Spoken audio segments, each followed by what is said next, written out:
A chiusura della Fiera del Rosario, tutti in piazza San Donà di Piave ad assaporare i piatti tipici proposti dalle frazioni per la festa di Apoenta. C'eravamo anche noi. 9 ottobre 2011, San Donà di Piave, 17ª edizione della festa di Apoenta.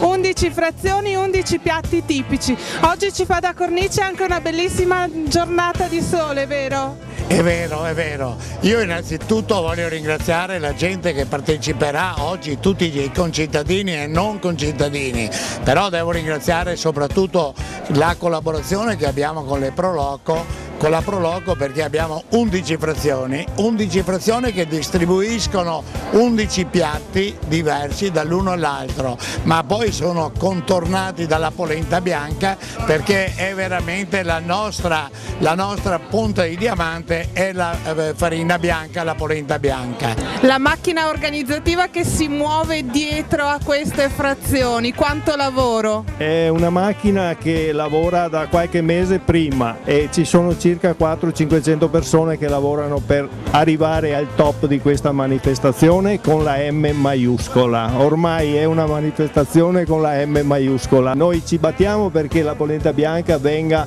anche apprezzata non solo per le feste ma anche dai ristoratori.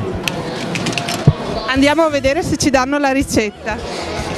Cosa si mangia oggi qui alla frazione di Grassaga? Frittura mista, calamari, anguelle e schie. E la polenta? Polenta senz'altro, è la pietanza principale, il tema principale. In questa frazione si mangia stracotto de musso, non è proprio un piatto che si usa tutti i giorni.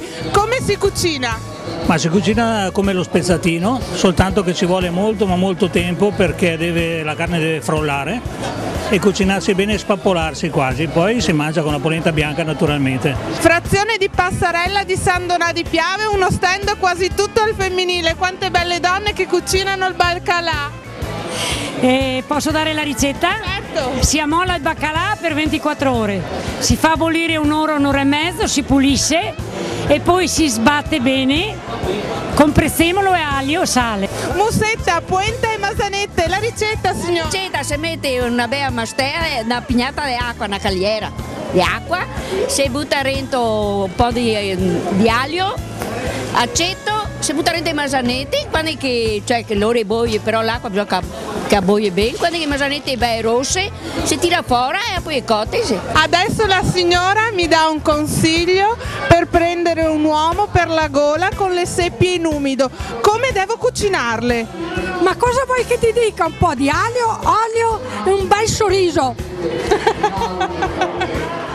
Io vi ringrazio veramente e vi auguro, sperando che la giornata sia stata di vostro gradimento. Grazie a tutti.